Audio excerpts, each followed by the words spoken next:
हरियाणा में हुए राज्यसभा चुनाव में अजय माकन की हार को लेकर आज खास तौर पर चर्चा की जाएगी।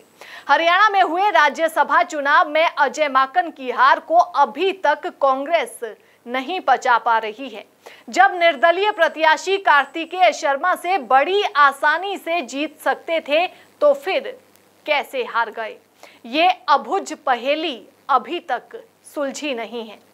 एक वोट कुलदीप बिश्नोई का खुल्लम खुल्ला विरोध में था और उनकी अंतरात्मा चीख चीख कर कह रही थी कि वे कांग्रेस के साथ नहीं हैं।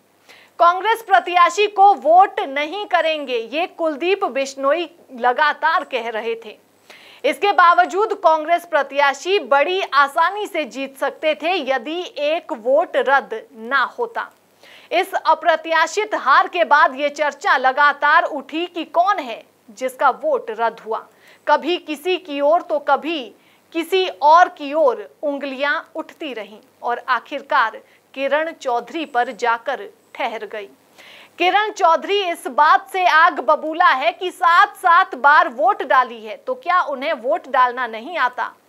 अब वे ये भी कह रही हैं कि वे सिर्फ और सिर्फ सोनिया गांधी को जवाबदेही है और किसी को नहीं, पर उनकी एक टिक की चर्चा हो रही है जिसे माकन हार गए थे।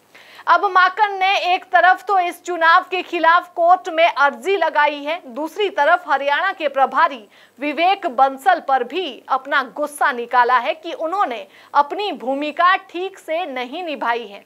इस तरह कांग्रेस के अंदर मचा घमासान अभी तक खत्म नहीं हुआ। कब तक चलेगा और इसका क्या अंत होगा, ये पूरा हरियाणा जानने के लिए उत्सुक है। इधर हरियाणा कांग्रेस के एक विधायक सुरेंद्र पवार ने भी अचानक विधानसभा अध्यक्ष ज्ञानचंद गुप्ता को अपना इस्तीफा ईमेल कर सनसनी फैला दी और लगा कि कांग्रेस के 2 विकेट गिरने वाले हैं।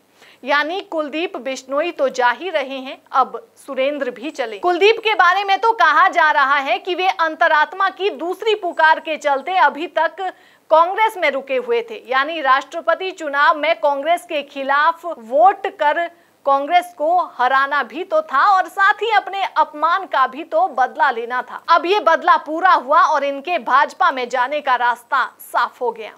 आने वाले दिनों में ये कमल का फूल और पटका पहने नजर आएंगे। पर सुरेंद्र पवार को अचानक क्या हुआ? वे कह रहे हैं कि उनके परिवार को धमकियां मिल रही हैं और सरकार कोई कदम नहीं उठा रही। खैर, भूपेंद्र सिंह हुड्डा ने कमान संभाली, समझाते बुझाते विधानसभा अध्यक्ष के पास ले गए और इस्तीफा वापस करवाया। कांग्रेस की जान में जान आई, विधायक बचा लाखों पाए। अब तैयार रहिए मंडी आदमपुर के उपचुनाव के लिए। ANV न्यूज के लिए कमलेश भारतीय की ये खास रिपोर्ट।